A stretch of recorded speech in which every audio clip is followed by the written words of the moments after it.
Bom dia, com muita alegria e muita alegria dessa dupla maravilhosa. Sejam todos bem-vindos ao tratamento do Dr. Bittencourt. Bom dia, pessoal. Hoje nós tivemos a Patrícia, que estava tendo problema no computador dela, a gente não estava ouvindo ela, né? Então, bem-vinda, Patrícia, de volta. A querida Patrícia. Bom dia, gente. Bom dia, turminha! Ah, que belezuda! Uma linda quarta-feira para todos nós. O meu é mais devagar, né, gente? Bom dia, viu? Bom dia, gente. Uma alegria estar aqui. É um tema que mexe com a gente, né, Fausto? Porque, pensa bem, se não é bom ter alguém falando para a gente se a gente vai para a direita ou para a esquerda, não é? Fica quieto, vai para lá, vai para cá. A gente não cria responsabilidade pela decisão, né? E nós tem um livrinho psicografado da Alda, Perfume da Rosa, que ele fala, não, é o outro de capinha azul. Páginas edificantes, que fala, nós assinamos um contrato de maturidade já, não é assim? Então, nós já estamos naquela fase que a gente precisa construir os nossos próprios conhecimentos, entendimentos, e isso se dá através das nossas experiências, das nossas escolhas, da nossa vida, do segmento que a gente dá à nossa existência. Então, a gente vai ler junto aqui o capítulo de hoje, que o Fausto trouxe. No espiritismo cristão, de quando em quando, aparecem aprendizes do evangelho sumamente interessados em atender a certas requisições no capítulo da fenomenologia psíquica. Exigem, a palavra é exigem, né? Exigem sinais do céu, tangíveis, incontestáveis. Às vezes a gente até fala, dá para mandar uma cartinha? Né? Seria bom, não seria? Manda uma cartinha, fala o que eu tenho que fazer, eu vou ser disciplinado, né? Vamos pensar nisso aqui. Na maioria das vezes, porém, a movimentação não passa de simples repetição do gesto dos fariseus antigos.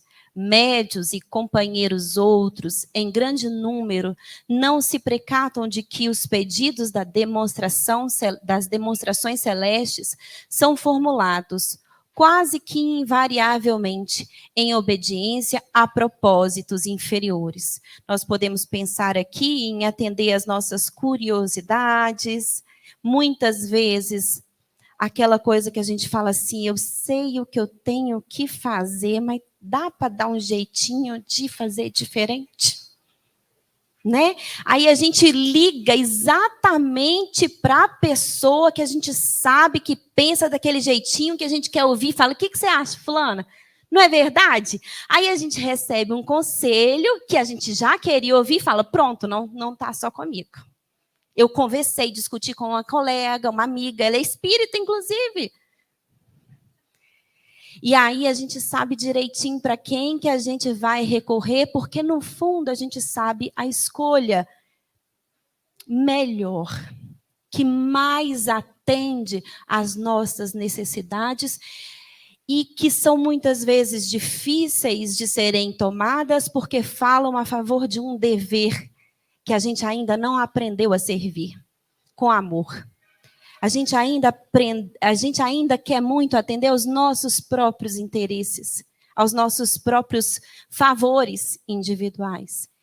E aí a gente quer colocar um buquê florido para deixar bonita a nossa decisão. Mas a gente sabe. E quando o Fausto fala dessa questão de estarmos juntos o tempo inteiro, recebendo intuições dos nossos companheiros espirituais, nós já trouxemos isso aqui uma vez, no livro Ave Cristo, conta a história do Corvino, que vai reencarnar, porque tem um filho muito endurecido, e ele quer encarnar para ajudar esse filho. E ele vai numa reunião de organização ali sobre o evangelho, uma fala sobre o evangelho, para ter essa despedida aí, para começar a organização dele da reencarnação. E o amigo espiritual dele fala assim: seguiremos juntos pela oração. Então, tá aqui, canal direto, WhatsApp. Mandou, chegou, na hora. Pela oração. E aí a gente lembra quando Jesus nos orienta sobre a oração. Quando os discípulos pedem para Jesus ensinar-nos sobre a oração. E ele fala assim: quando orardes, ora em secreto. Vai para a sua intimidade. Faz um mergulho profundo na sua intimidade. Porque nesse momento, a gente vai estar junto, afinando as nossas cordas em sintonia com esses companheiros espirituais. E essas orientações, elas chegam para nós. Mas a decisão é de quem? A decisão é nossa. A tomada de decisão é nossa. Somos orientados o tempo inteiro. A grande questão é que oscilamos ainda em termos de sintonia. Então, as orientações chegam... Sabe aqueles desenhos infantis que tem um anjinho do lado e um diabinho de outro? Não funciona dessa forma, obviamente, nós sabemos bem.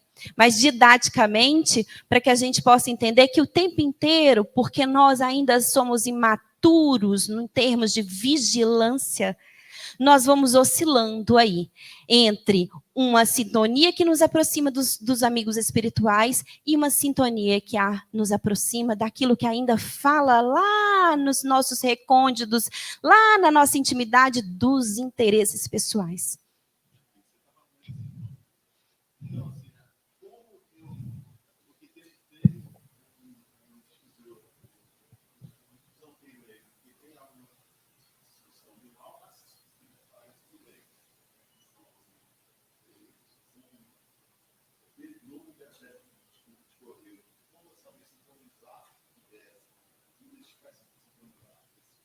Ele nos pergunta assim: e quando as situações são aquelas situações lobo em pele de cordeiro? Como é que eu vou saber? Aí é quando Emmanuel nos ensina disciplina, disciplina, disciplina. É quando Kardec faz toda a sua obra e a espiritualidade nos orienta sobre a questão do dever. Tem todo o livro dos Espíritos e o Evangelho e todas as outras obras para nos dar esclarecimentos e alimentos de reflexão para que a gente possa pensar num fundamento. Eu estava fazendo uma aula, era uma aula mais extensa, assim, eu estava um pouco na minha profissão, e eu estava um pouco insegura, porque como é que escolher os temas, essa coisa não é tão simples quando a gente fala de uma aula de mais de 15 horas. E aí eu fui conversar com uma colega que já era experiente. Ela falou assim: Carol, uma coisa que eu aprendi foi assim: faça e ensine o básico bem feito. E aí, à medida disso, você vai aprofundando. Não se preocupe em ser repetitiva no básico. Porque a gente precisa aprender o básico. E a partir disso, a gente consegue ter parâmetro para poder fazer as nossas reflexões. Pois bem, não é assim no Evangelho? O básico... Chico falou isso para a gente. Não precisa muita coisa. Só amar. Esse é o básico. Só que a gente esquece de aprender o básico bem feito. O amor ao próximo. O autodesenvolvimento nas linhas da fraternidade, da solidariedade. A gente aprende, a gente esquece de alimentar isso e aí voltar. Por isso que a gente fala várias vezes sobre o dever. Espera aí, o que está dentro da lei de amor nessa decisão que eu vou tomar? O que eu vou ajudar aos outros e a mim mesmo no meu processo de evolução espiritual? A sintonia vai ser de amor, né? Então, eu quero fazer isso, mas espera aí.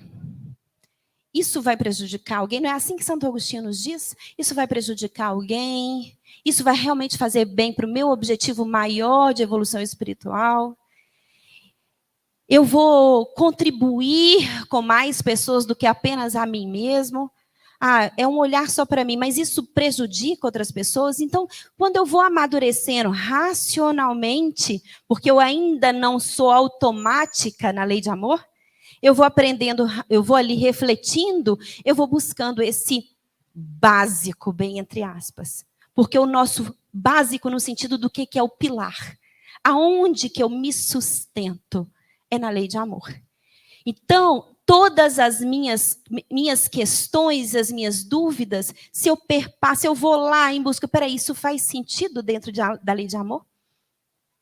Aí eu estou numa boa vontade sincera e, portanto, quando tem boa vontade, nós sintonizamos na linha do amor. E aí a gente está ali numa frequência que a gente pode dizer em secreto, que seja feita a tua vontade. Porque nesse processo de oração, não é oração de sentar e fazer, me ajuda, pelo amor de Deus, eu preciso resolver isso. Qual é a minha energia nesse momento? Ansiedade, exigência, não é assim? Por favor, me manda um recado, pelo amor de Deus, mas não é com Deus que eu estou falando, como é que é isso? Né? A gente nem reflete direito na hora da nossa conversa. E a conversa com Deus é essa conversa sincera, de falar do que tem dentro aqui, de quem eu verdadeiramente sou. Até porque não adianta muito a gente fingir, né? Lá, Ele conhece mais do que a gente. Mas a gente ser sincero, com boa vontade, o meu desejo, te confesso, é seguir por aqui. Mas eu tenho dúvidas sinceras se esse é o melhor caminho. Se eu vou prejudicar alguém, se isso realmente atende a tá de acordo com a lei de amor que eu já quero seguir, mas eu ainda não sei seguir direito. Então é natural que eu tenha dúvidas. E nesse momento, quando eu recorro à base, ao meu sustento, eu tenho aqui algo que me direciona. E aí é que a gente tem que ter a força para dar os passos necessários para esse lugar que a gente já entendeu que é o melhor. Já temos a cartilha. Já temos. Aliás, nós temos mais que o básico, porque a espiritualidade é incansável em sua misericórdia. Então, eles trazem aí todo o Evangelho de Jesus, ele decifra isso por Kardec, nos fazendo trazer o raciocínio do porquê que a gente tem que seguir determinados caminhos, por que esses lugares são melhores que outros, né? E ainda nos traz várias outras obras com exemplos de indivíduos que viveram na Terra e trazem a sua experiência individual para trocar conosco. Então, a gente tem mais que o básico, né? Com certeza. Então, aí, voltando só na questão da oração, para a gente seguir esse fluxo de raciocínio. Então, ora em secreto. E aí, nessa passagem, ele nos lembra e inicia a oração falando do Pai Nosso. Nos lembrando, então, que as nossas decisões têm que ser boas para todos, porque nós somos irmãos. E o amor é para todos igualmente. Não pode servir apenas a mim. Eu não posso estar num lugar que eu sou melhor ou vou receber mais do que o meu companheiro. Porque nós somos irmãos dentro dessa lei de amor. E que estais no céu, porque Ele está em todo lugar. Não nos desampara nunca. O amparo é o tempo inteiro. Basta nós querermos pegar o nosso baldinho e ir lá e trazer do nosso tamanho a quantidade que a gente consegue absorver desse universo de amor.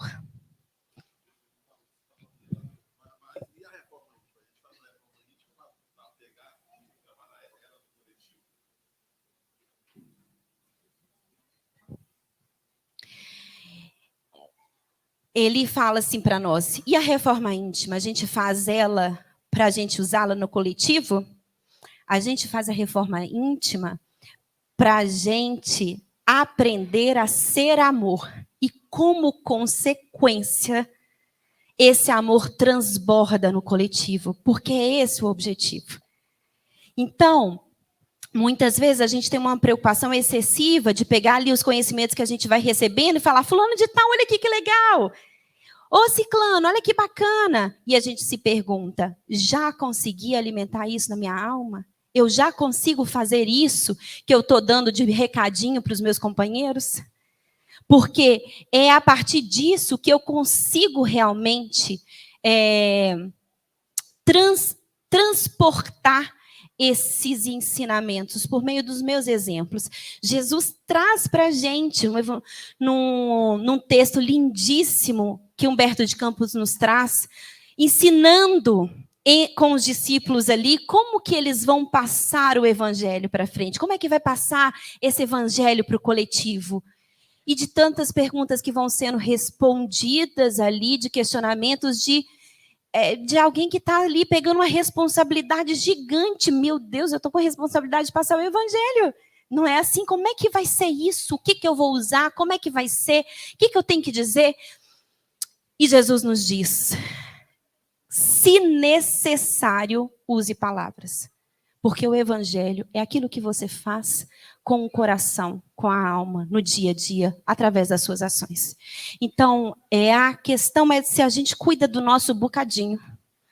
Esse bocadinho vai se transbordar, porque a gente expõe, coloca para fora aquilo que está cheio na gente.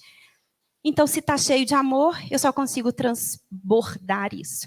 Mas se está cheio de rancor, ódio, tristeza, eu vou gritar, eu vou ser agressivo, eu vou ser rancoroso. Então, muitas vezes, a gente pega cenários ou populações ou grupos de pessoas extremamente radicais na violência, na dor, e a gente esquece de pensar que, às vezes, faltou ali a doçura do amor para mostrar que existem outros caminhos. Embora isso sempre é feito, as escolhas são individuais, sem dúvida nenhuma, mas não é tão simples quando a gente fala de escolha. A gente tem que falar dos passos e dos cenários onde a gente vai buscando ferramentas para a gente construir as nossas escolhas. Então, se falta um lugar e eu recebi, por que não chegar lá e falar, pode ser diferente? E nesse outro lugar, eu posso descobrir que eles já acharam um caminho também de amor, que eu não tive ferramentas ali e vou buscar no trabalho de troca interpessoal. Então, quando nós começarmos a nos enxergar indivíduos, irmãos, sem crítica, sem julgamento, mas como que é esse cenário para onde você faz as suas escolhas diárias? Que força é essa que você tem para seguir por esse ou aquele caminho? E a gente vai virar um grande aprendiz em todos os instantes da vida. Há ilações lógicas no assunto, que importa não desprezarmos. Se um espírito permanece encarnado na Terra, como poderá fornecer sinais de Júpiter? Se as solicitações dessa natureza, endereçadas ao próprio Cristo, foram situadas no âmbito das tentações, com que argumento poderão impô-las os discípulos novos aos seus amigos do invisível? Ao invés disso, aliás, os aprendizes fiéis devem estar preparados para o trabalho demonstrativo de Jesus na Terra. É óbvio que o cristão não possa provocar uma tela mágica sobre as nuvens errantes, mas pode revelar como se exerce o mistério da fraternidade no mundo. Olha aí. É sobre o que fazemos com aquilo que nós recebemos e entendemos. Não poderá desdobrar a paisagem total onde se movimentam as criaturas desencarnadas em outros campos vibratórios. Entretanto, está habilitado a prestar colaboração intensiva no esclarecimento dos homens no presente e no futuro. Então, o que pode ser feito realmente? Quem reclama sinais dos céus será talvez ignorante, que o Fausto trouxe, né? Ignorante ou portador de má fé. Contudo, o seguidor da boa nova, que procura satisfazer o insensato, é distraído ou louco.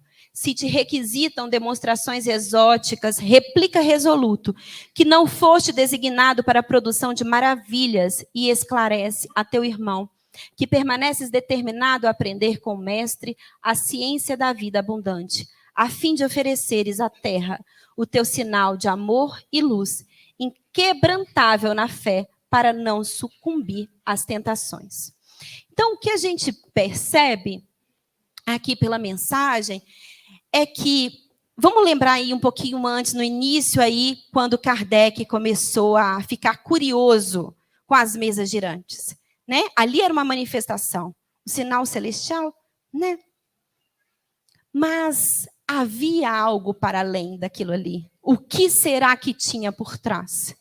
Porque no nosso processo de amadurecimento, algumas coisas acontecem para nos esclarecer, e aí a gente amadurece, e agora é conosco. Não precisamos mais desses sinais, porque tudo já nos foi dado. Agora é amadurecer, fazer germinar em nossa alma essa planta, essa semente. E aí, conversando com o Valdemar, discutindo um pouquinho sobre esse tema, ele me trouxe esse capítulo do Livro dos Médiuns, que eu achei bastante esclarecedor para a gente, que ele fala assim, quando nós, então, a gente está disposto a estudar, então, a doutrina, então a gente está ali, vamos pensar em 4 categorias. A primeira categoria seria esses que creem pura e simplesmente na manifestação. São os espíritos experimentadores, os espíritas experimentadores. Teve uma manifestação, estamos juntos. Gostei, curti, deixa eu ver o que é que fala, aparece, né? O que vai fazer? Tem uma cartinha ou outra. Então, eu estou na manifestação. Eu não absorvo ainda a doutrina para o meu aprendizado. Mas eu posso até olhar e falar assim, legal isso, relevante, bacana, mas dá um trabalho, né? Dá trabalho. Fazer reforma íntima dá trabalho. Refletir dá trabalho. É bom ser impossível. Vai na minha cabeça. Bom para quem? Né? Quando a gente entende realmente o propósito da nossa existência, é preciso seguir em frente.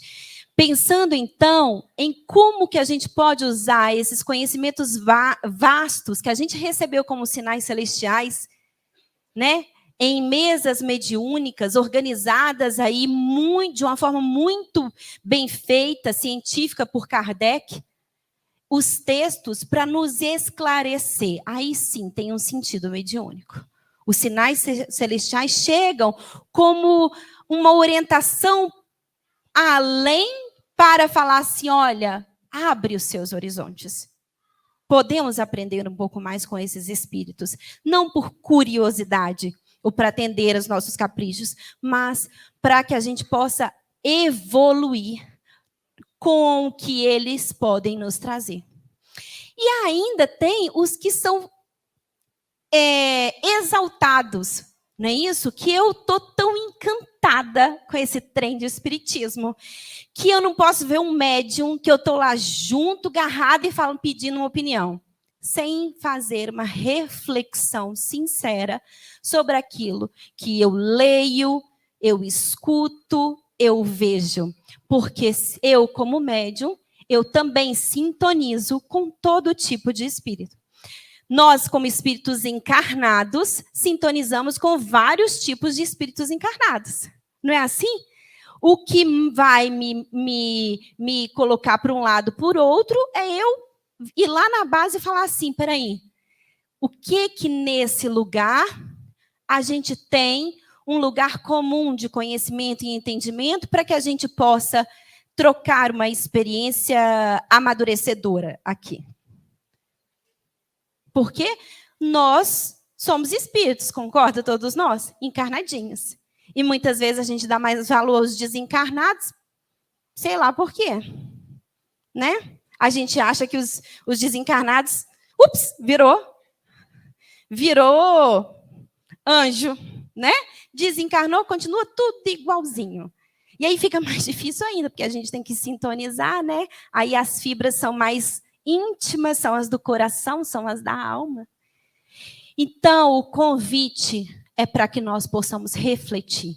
Tudo que a gente recebe chega para nós, a gente analisa, toma uma decisão e a decisão é nossa, assim como a responsabilidade por ela. E aí eu queria trazer para vocês o contexto de Judas, né? Eu estava estudando e pensando em Judas, e ele foi um discípulo que acompanhou Jesus, né? Impulsivo, inquieto, queria fazer uma reforma social, né? E olha, essa coisa de ficar falando de um para um, esse negócio vai demorar demais. Jesus não entendeu essa parte. Ele não entende nada de política. Ele entende de evangelho. Não é? Aí, ó, o que eu vou fazer?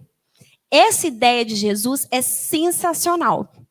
Vou dar um jeito de botar ele lá no poder, porque aí ele manda e desmanda e todo mundo tem que seguir as suas ordens.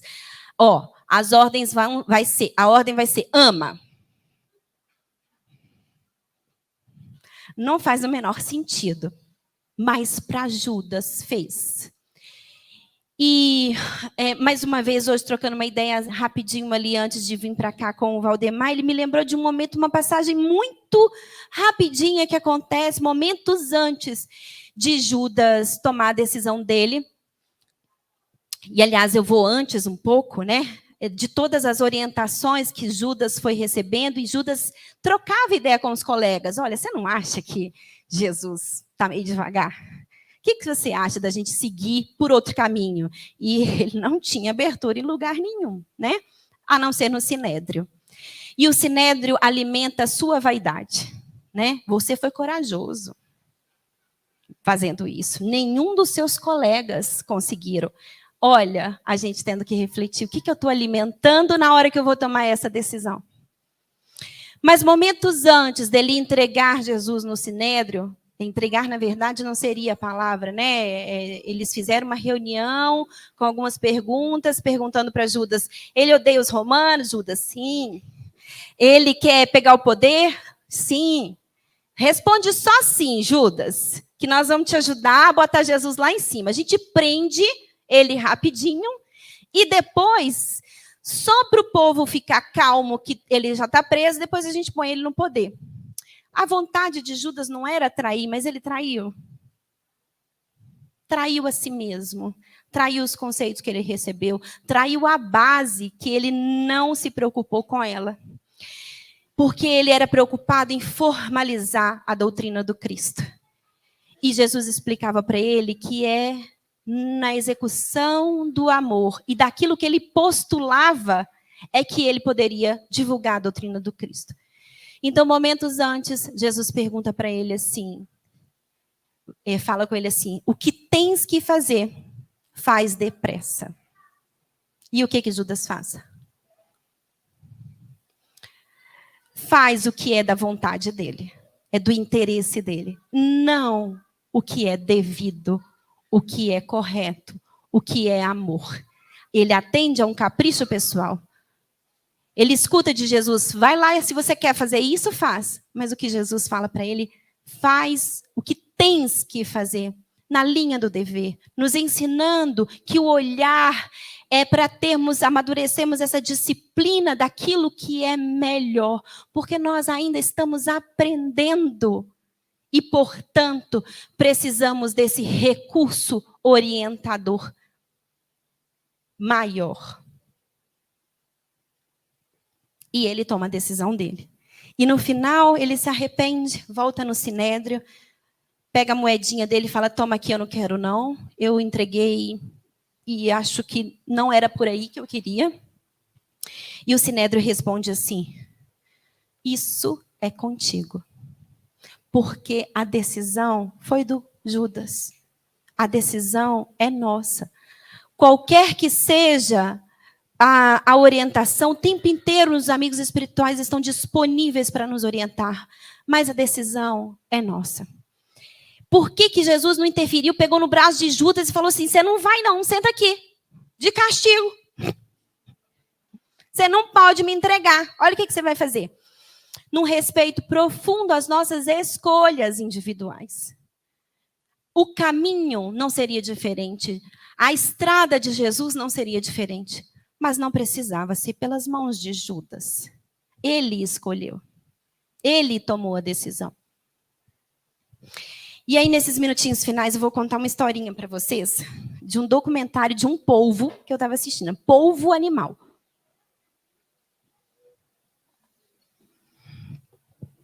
Um domingo de tarde, a gente vai descansar, e meu marido biólogo, achamos um documentário sobre um moço que era fotógrafo, fazia filmes nessa área de trabalho, e aí ele cansou e falou, não quero mais isso. E aí foi tirar meio que um sabático e foi para o mar, fazer mergulhos. E qual foi a surpresa dele de perceber que ao ofício anterior ele poderia reajustar ali na profundeza do mar. E ele começou a acompanhar um polvo. E um polvo é um bichinho inteligente, né? Inicialmente ele não chegava muito perto e com muito respeito ele foi se aproximando do polvo, o polvo o via, saía correndo, no outro dia ele mergulhava de novo, e o bichinho foi se acostumando com a presença dele. E eu diria até que, não sei se eu posso falar isso, os biólogos que estão aí, se a gente pode dizer que eles foram criando uma relação de afeto, porque eu fui criando com o polvo. Fiquei encantada com a inteligência, com a esperteza, e aos pouquinhos ele ia aproximando os tentáculos perto do moço, chegava pertinho, tirava, e aos poucos grudava no moço, e eu achei aquilo ali um encanto. Aí veio um tubarão um dia. E aí ele filmando. E aí ele refletia assim, a minha vontade era de fazer qualquer movimento ali, para tirar ele daquele lugar e proteger o polvo. E eu pensava, é claro, joga uma lancinha, não precisa matar o tubarão, mas protege o polvo, né? Vai matar. E aquela correria, polvo corre, polvo se esconde, o tubarão corre atrás do polvo. E eu externei isso para o meu marido, biólogo. Eu falei, mas ele não vai fazer nada. E o Evandro falou para mim assim, ele não pode fazer, Carol, porque ele não pode interferir na lei. E eu olhei para ele assustadíssima. E eu pensei, meu Deus, olha que lição profunda que eu acabo de ter. Porque nas horas de decisão mesmo, embora a gente queira esse sinal celestial, é como se a gente estivesse ali num grande cenário e a hora é agora de mostrar aonde que a gente vai, para que lugar que a gente vai. A escolha é nossa.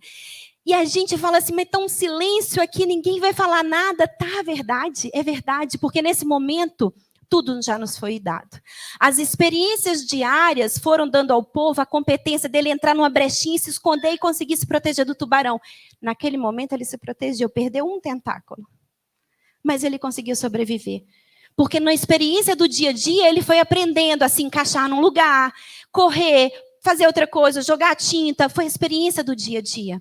As nossas experiências do dia a dia, se bem aproveitadas, vão nos ensinar, vão nos orientar. Para nas horas que a gente precisar tomar decisões que a gente acha de grande monta, e aí a gente fala, e agora? E agora? Os amigos espirituais estão ali vibrando firmemente para que você faça depressa o que tem que fazer. O que tem que fazer. E naquele momento, talvez a gente não escute pelas vias auditivas normais, mas se a gente orar em secreto, a gente vai descortinando ou aprimorando as escutas da nossa alma para que a gente possa sintonizar com a belezura do trabalho da espiritualidade, que sempre está ali vibrando. A gente pode escutar o coro celestial desses companheiros vibrando para que a gente depressa faça o que tem que ser feito. Que Jesus nos abençoe muito. Um ótimo dia.